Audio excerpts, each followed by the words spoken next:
And here we are, and welcome. My name is Ryan Belmore, and I am the owner and publisher of What's Up Newp. Just coming off the governor's press briefing. It was a long one. It was approximately 90 minutes. If you missed any of that, you can go back and watch it on our Facebook page or on our website. We also have the Cliff Note version if you are interested, and we have the notes and the big takeaways from there. But it is a big week. As voter registration deadline is August 9th for the statewide primary. And somebody who has been on top of it and has been sharing lots of great information is Senator Dawn Euer from District 13, Newport in Jamestown. And if I did this right, she is going to join me now. Hello, how are you? Hello, I'm good. Hi, Ryan. How are you doing? I'm all right. Just went through the marathon weekly governor's press briefing, and it was a long one. Lots to take away from there. All right. Well, I'll have to catch up on that later because I was on with some clients, so I missed it. But it's all right. Give me a speaking of the governor, just give me a what's going on at the State House, if anything, these days in the General Assembly. Yeah, I think the most bizarre thing about this year is that typically the General Assembly would be fully wrapped at this point. And we still haven't passed the budget for this year. And so that is kind of the outstanding to-do list for us, that we need to go back and pass a budget. But I think, like everyone, we're dealing with the uncertainties of COVID-19. And so as a result, we are waiting to see what the federal government does, because a lot of Rhode Island's budget is based on the federal support that we receive. So we need to know what they're doing before we can know what we're doing. So we're in a bit of a holding pattern at the moment. Yeah. How long do you expect? I mean, is this session just going to go right into the next session? I mean, it seems it. I mean, I've been in since 2017, and since that special election, I feel like every year I have had things to do in the fall, which has been abnormal, but has become our normal. So fall sessions have been the normal the past couple of years. And I wanted to have you on today because you've been doing a good job of sharing some information. And, it's a very confusing time. We had the presidential primary. We got all of our ballots in the mail. We knew how to vote. And, now we have a statewide primary. Hopefully people know, whatever town, district, this information is valuable to you, not just Newport and Jamestown. But statewide primary is coming up on September 8th, and then we have the general election on November 3rd. And the way people vote for each of these, or for at least the one we just did and the one upcoming, is a little different. Yeah, absolutely. So I think the biggest takeaway is that people should use vote.ri.gov. Make sure to use that website. That website, you can check your voter registration. You can download a mail ballot application to print that out. There's, the important dates are highlighted. There's, any number of questions that you might have are all answered on that site. So I think that's really a key point. And the other thing that I want to make sure that folks know is that, as you mentioned, we have an election coming up, the primary election, which is on September 8th. And if you want to vote by mail, you do need to submit a new mail ballot application for September and for November. If you want to vote by mail, you'll have to submit another one for November. I think, I do think that is confusing. I've definitely talked to a lot of voters who voted by mail in June and thought, well, I thought I was just going to get a mail ballot application sent to me. So I've been working really hard. I just sent out an email this morning to about 3,000 people. I sent a mailer out to the district. So hopefully between that, and then I know the Secretary of State and the Board of Elections are doing public awareness campaigns as well. So hopefully we can get the word out to folks that, they need to submit a new mail ballot application if they want to vote by mail, even if they voted by mail in June. And, in your position as a senator, why are we voting in different ways? Where was that decision made that we're not voting the same way for all three elections? Yeah, well, I think that's confusing as well. I think that in the in the June election, I think a decision was made a couple months ago to send the mail ballot applications out to all of the voters. And I think that decision was made to not send mail ballot applications out for September. I think there were questions about, the number of mail ballot applications that were sent out versus the number that were sent back and returned. So one thing that I will say is that, Rhode Island is a state that prior to this year, probably between 3 and 4% of Rhode Islanders voted by mail. In this June election, 83% of voters voted by mail. That is a drastic change. So when you have people who are used to, for example, at Donovan Manor, if you live on the 5th floor of Donovan Manor, you wake up in the morning on election day, you roll out of bed, you take the elevator downstairs and you go vote. You don't really think much about it. Now, this year, Donovan Manor for the September primary is no longer going to be a polling location. So getting the word out to those folks that, you need to submit a mail ballot application because their polling location got moved down to the Point neighborhood, about a little over a mile away. And, so it is a big change. There's a lot of changes being made this election cycle. And so it's incumbent, I think, upon all of us to make sure that we're getting the information out and helping to answer questions. And just a reminder, everybody, now is a good time. Today is a very good day to go to votesos.ri.gov, and it's right here on the top, and check the status of your voter record. So that way you have until Friday, pretty much, if you want to vote in the primary that's upcoming. And, for example, in Newport, we have a couple primaries happening on the city council level. Yep. That people are going to want to participate in. So the primary is very important to participate in, most likely in almost every city and town across the state. Yeah, I think that's an interesting thing too. The Newport primary is also an unusual quirk of our election system that comes to us by way of the Newport Charter that basically says if there's more than twice as many candidates as there are available seats, that there's a primary. And I think people always think of a primary being as a partisan, and so as a partisan activity. So I think there's a lot of confusion about, of course, I wouldn't vote in the primary. I'm an independent voter. But the reality is for Newport voters, and by the way, we're not alone. I don't remember the other cities off the top of my head. I think East Providence and Woonsocket might be the other ones who also have nonpartisan primaries. And so, again, that's another way of communication that, every Newport voter should get out and vote in this primary election, because out of the 12 city council candidates, it gets pared down to 8. The 12 at-large candidates get pared down to 8 after the primary election. Yes, it's very good. And let me see if here, I pulled up your email today, and any voters in Newport or Jamestown should sign up for it. And here's an example of the email that you sent out earlier this morning. And just lots of good information regarding the voting. I should point out that you do not have an opponent during this election period. So this is not a promotion of you as a candidate. This is a promotion of the great information you're putting out there about voting during COVID-19, because truly even I am a little bit confused of, all right, so it's a different polling place, it's a different way of voting, it's a different, the different dates and things like that. So, and a little bit about Newport and some important dates down here. It's going to be very confusing come election days.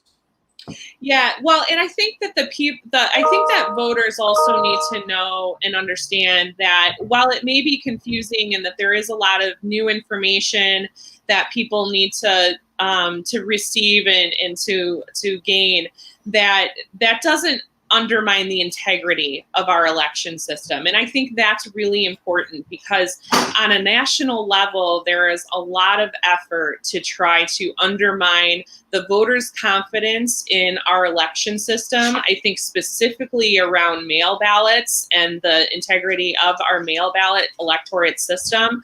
I mean, I could wax poetic, and I'm happy to have a nerd out conversation about the lengths that the Secretary of State's office, the Board of Elections, the Board of Canvassers go to check and make sure that it's registered voters who are voting. They're matching them by signatures, a signature that you had to provide to the Board of Canvassers when you registered to vote. Mail ballots, they all get checked with their signature matches. Those get checked at the Board of Elections. That, by the way, is done in a public meeting. So if you really want to get nerdy on election process, on election day and the weeks leading up to election day, you can go down to the Board of Elections and you can watch them check and process all of the mail ballots, because they have pairs of people who will sit out and open. All of the campaigns can come watch, the candidates can come watch as they are checking they're checking the envelopes of the mail ballots and matching those signatures to make sure that they match. So it really is a very good and secure process, and people can be confident in it. And I think that's really just important that we are exercising our right to vote.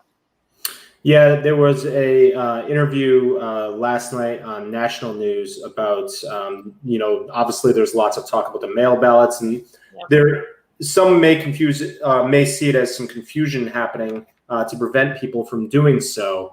But this particular news anchor, and I can't remember what station, brought up all these different studies that have been done regarding fraud, and some that had been done by the Republican parties, some had been done by Democrat, and it's the numbers are so minuscule that they're almost absent.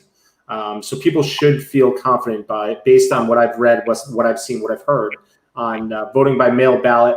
And also there's this new on vote.sos.ri.gov, there's new early in-person voting as well, where if you don't feel confident enough with the mail ballot for some reason, you can still go and vote early in person. Yeah, that's correct. So there has always been a process for folks to do what we've always called emergency voting. But for this election cycle and for moving forward, we've created an early voting process. And so one of the things that we know about the pandemic is that giving voters options allows us to kind of spread out the voters in a way that's not going to create any people bunching up in the system. We don't want long lines. We don't want people in gatherings. And so if we can, make sure that, like you said, if people are comfortable voting by mail, and they should be comfortable voting by mail, you can vote by mail. If you're not comfortable with that, you can vote it's the 20 days before the election, where you can go into City Hall, and you can fill out the application, and you can watch your ballot get fed right into a machine. So that's definitely a good option. One of the things that we're waiting on, and working with the local Board of Canvassers to make sure that they have the resources and the support that they need, because I know in the Newport canvassing office, there's only 2 people who work in there. Yes. And so we need to make sure that and City Hall has largely been closed up to this point because of the COVID restrictions. So I expect that we'll see the Board of Canvassers start to roll out some of the rules and the guidance to the public on how to participate in that early voting opportunity. Excellent. And, one thing that everybody should do, especially if you've moved, if you haven't voted in a while, is come on here and click the Find a Polling Place, View Sample Ballot, and you can see your ballot for the primary. And if you want to mail one in, here's what one looks like. It's not scary at all. Mail ballot application due by Tuesday, August 18th to your local Board of Canvassers. And all the information is right there. It's so easy a caveman can do it. So something I want to add is I have gotten some questions since I sent out that email today about people concerned about the mail ballot application and being concerned that there wasn't, kind of a I just want to vote by mail option, kind of a more loosely worded. So viewers should know that if you check option number 4, and I think the language is something, you can read it for us, but it's something like, I may not be able to vote at my polling location on election day. And what we're recognizing in Rhode Island is that number 4 option is the option that really you may not be able to vote at the polling location because we're in the middle of a pandemic. So that's, if folks are wanting to vote by mail, just fill out the application, check box number 4 because we're in a pandemic, and your application should be processed. Excellent. That's good information to share right there. So again, all of this information is right here on vote.sos.ri.gov. And I will tell you, I'm sure there's plenty of good information. I didn't promote it possibly enough, but a colleague at the General Assembly, Rep. Corcoran from Portsmouth, had Secretary of State Nellie Gorbea on her Terry Talks this morning. And I'm sure there is a replay of that available somewhere if you look for it as well. But this website has lots of good information. It's so easy to check where you are. Now, I do have a question. Do you think, and I think I know the answer, but it's good to run by, with all of these possible mail ballots, we really didn't see with the presidential primary, but that's a completely different race where we may not get election results for a couple days. Yeah, I think that's a possibility. So one thing that happened for the presidential preference primary was that, so the Board of Elections, it is a very onerous process for them to go through. They literally check every single mail ballot envelope. They have to match it with the mail ballot application that was submitted. They have to check the signatures. And again, they do all of this in public meetings, and they do it in pairs of people who are overseeing one another while floor supervisors are there in this big room. And, that takes time. It takes time to process those mail ballot applications. The mail ballots, it takes time to process those. And so I think you're right. I think it is possible that we won't have the results on election day. But what Rhode Island law allows for is for them to start processing those mail ballots actually prior to election day. So they don't run the counts, they don't run the totals, but they confirm all of the information so that the only thing that would be left to do on election day is to actually run the ballots through the machine. So I think that during the PPP election, they did start that process a little bit earlier than we usually do. And so that's something that I'm kind of still waiting to see if they allow that to happen earlier again as well. And we got a question here from Lisa. And Lisa says, where do young people go? Who do they contact to volunteer to be poll workers? So the Board of Elections and the local boards of canvassers. So I'll give you the phone number to the Newport canvassing office. It's 845-5384. And so if you give them a call, they can put you in touch with the folks that you need to get in touch with to process your poll worker application. Excellent, and I'm sure they will need, and it's not just young people. I believe they will take just about anybody who is interested in becoming a poll worker. I was just looking at the City of Newport's website, and there is a form right there on their website as well, cityofnewport.com, where you can find more information. Lisa says thank you. And Lisa also says this would be good content to share in newspapers and through local TV news. Well, Lisa, thank you. If any newspaper or local TV news wants to pick this up, just email me, ryan@whatsupnewp.com, and we can discuss.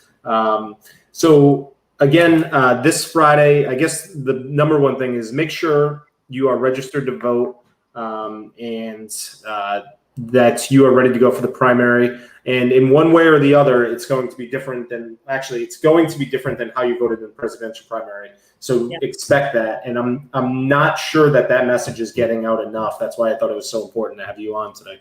Yeah, and actually, I want to follow up on a little bit more information on the question you asked about the election results. And I think, again, while there's a lot of effort, both on a partisan level and on a national level, to kind of sow distrust and concern, the reality is, if we don't get election results in Rhode Island on the night of the election, that's because they're processing the ballots and they're doing what they need to do to make it be secure, to make it be right. And so I think that people should be confident in not listen into the hype and not kind of fall into any sort of speculation about mischief just because we may not get the results immediately. It really is, it's an onerous process because it's a secure process, and that takes time. I think there's an old saying about something about fast, good, and correct. Fast, good, and right. You get two, not all three. So we want it to be correct.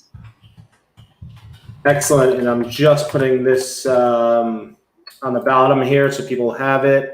And just the website again to find your polling place, register to vote, print a mail ballot application. And, you know, I want to remind people to that point is to make sure that it is correct and to make sure that they've counted every single ballot. There have been instances in the last few years where school committee races as well as city council races have been the deciding person who has been made it has been within a few. So it's important that everybody votes, but it's important also that they count every single vote. Absolutely. Absolutely. You know, and one of the other things I want to bring up as far as the website that's a really cool feature is that you can actually track your mail ballot application and you can track your mail ballot. So, I mean, people should think about using the site almost as, you know, your shipping tracking number. You can see it will get updated once the Board of Canvassers receives your application. It'll get updated when your ballot gets sent to you, and then it should show up when the ballot is marked as received. So treat that as a tracking number, and you know, don't be afraid to go on the site and obsessively update it, just like if you're waiting for a package. Excellent. Is there anything we missed on the whole, you know, upcoming primary general election? You know, I just want to say, just from a, you know, I read John Lewis's final op-ed, and I don't know if everyone's had an opportunity to read that, but I think that, you know, one of the things he said that was really compelling is, you know, democracy is not a state, it's an act. And it's up to each of us. It's up to every generation to do its part. And so, you know, his essay is really wonderful, and I highly encourage folks to track it down and read it. But, you know, we're on the heels of a great loss of a great American icon, John Lewis. And we're also, by the way, celebrating 100 years of the 19th Amendment passing. And with as tumultuous of times that we are in right now, the participating in this electoral process is so critically important. This is how your voice is heard. This is how you make your opinion known. Like Ryan said, you know, races can be won or lost on one vote. It really does matter. And so I just want to encourage everybody to participate. I'm happy to answer any sort of nuanced questions or confusion that anybody has. If folks want to email me or tweet at me, I was answering questions on Twitter the other day. But really, you know, information and support is out there. It is different this year, but that you know, that's okay. It's different, and we will still get this right. And there are certainly ways that you can vote if you're safely, if you are considering keeping yourself safe from being around other people. So just because you want to quarantine, or if you're in quarantine, or if you just want to you know, stay home and be safe, there's safe ways you can vote. I got to ask you, because you brought him up, Mr. Lewis. You actually had the chance to meet John Lewis when he was in Newport a couple of years ago. I did. He had come down actually for Congressman Cicilline had invited him down, and I was very fortunate to meet him. I brought actually my friend Nico Merritt. She and I attended this event together, and so we had the good fortune of meeting him. And it really is one of those kind of once in a lifetime experiences. I know. He's just such a moving speaker, and it really is such a great loss for our country. It certainly is. I'd be wrong if I didn't ask you at least a little bit about, obviously, the reason we have to have this entire discussion is because of COVID-19. What are you hearing out there about COVID-19? Biggest questions, resources for those in Newport and Jamestown? Honestly, the biggest thing I'm addressing right now is tourism. How do we not have our local numbers driven up by tourism? I have to say, I've been in a lot of frustrating conversations hearing from, some small business owners who are trying to enforce, somebody coming up from a state that is supposed to be quarantining, and they want to be able to check in a hotel and come and go as they please. I think that, that enforcement piece of it is incredibly difficult. The other thing, so on top of that, is the kids going back to school. I don't think anybody, I think that I was just on a call last night with the Newport School Department talking about reopening plans. I was on a call last week with the Jamestown School Department with reopening plans. And I think both of the superintendents did a great job at saying, families have to make the best decision for their families, but there's not a good decision when you're in a pandemic. And I think everybody's nervous about the kids going back, and everybody's nervous about missing another year of school. And also, how do you not have school while parents are expected to go back to work? So I think that there's really a lot of challenges. And also financially, I think the final thing that I'm very concerned about is us hitting an eviction crisis. In the next week or so, I think finally all of the protections on evictions run out, all the moratoriums run out in about another week or so. And I'm really worried that we are going to get a mass filing of evictions. I actually, on my list of things to do today, is to call the courts and figure out where we're at with the number of filings, because that is huge. That is huge. And I think I can't tell you in my life how many press conferences I've been to where we talk about how the majority of Americans live on the edge of a financial cliff, that are one paycheck away from financial disaster. And with the economic crisis that resulted from this pandemic, all of those families got pushed off the cliff at the same time. And the recovery has not been equitable. The recovery has not been strong enough, and the recovery is not coming fast enough.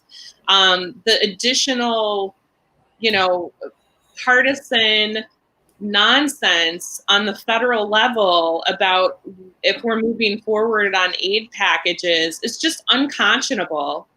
The fact is that not enough of the funding, not enough of the recovering funding has gone to real human people, our constituents, everyday Americans. And so that is frustrating to watch as we see the national conversation unfold. And I have been very vocal on the need to do more around housing here in Rhode Island as well. Yeah, and with the $600 extra per paycheck ending, as well as another hit to tourism and possibly jobs. People's hours may be reducing. People might be out of work still. This uptick in evictions isn't going to end now. It's going to go, I would guess, until next spring, probably right through the winter, as businesses have to make very difficult decisions on what to do in order to stay alive. What should people do if they're staring that down? You've got to feel so helpless if you're sitting there and at one point you could afford this apartment and now you can't. Right. Possibly you have kids and you can't go to work. it's the imperfect storm, whatever, because you maybe can't go to work because your kids aren't going to be going to school. What resources are out there for people to kind of keep their house over their head, a roof over their head, and not get evicted? So there was money allocated from the CARES Fund to go towards helping support folks who need rental assistance. So I know locally the East Bay Community Action Program had a rental assistance fund, so people should definitely contact them. I know that United Way had set up a fund, United Way, and if you call 211, they should be able to connect you with folks who can get you access to some funding. Excellent, and that's ebcap.org is East Bay Community Action Program as well. So lots of good resources. We'll make sure we link to them all. And we're far from over. I don't think we've finished the first wave here. And this is, I had doubts that this would actually go a full year, but now I believe that it's going to go much longer than a year, and we're certainly going to feel the impact of this for much longer. Yeah, well, and so long as we're looking at people profiting, instead of looking at, the real science around vaccines and things like that, they seem to be more concerned about whose friend needs to profit. That type of exploitative behavior just sets us further behind. Well, in the meantime, what we can do is use our right to vote to change the things close to home as well as across the country in certain circumstances. So again, that website is vote.sos.ri.gov. And, as we're speaking about voting is one of the good things that have come out of this is you can stay at home and you can still participate in your local government, and you can still watch your local government, and you can still communicate with your local government. And the good thing is local government was probably in 1980 times with some of their websites and communications, and they've been forced to have meetings on video. So I've been very pleased with how many more people I've seen participating in, for example, local zoning board meetings or local city council meetings. So don't think just because you're trapped in your house so that you can't participate in these things. If anything, you can do now more than ever. Yep. So, all right, Dawn, did we miss anything today? I don't know. I feel like we covered a lot, although I want to know who the little creature is crawling around behind you. Somebody must have come and escaped, and we got a new puppy from the Potter League for Animals. Yay! Yes, and she was in here, and at one point she actually grabbed my back here, which is why I was laughing at the beginning of this. So luckily, Jen came up and let her out. So, well, I mean, while we were talking, my Potter League rescue, I don't know what she knocked over in the kitchen, but I don't know if you could hear it, but it was pretty loud. I got a kitten from the Potter League a couple months ago, so she tore up in my kitchen.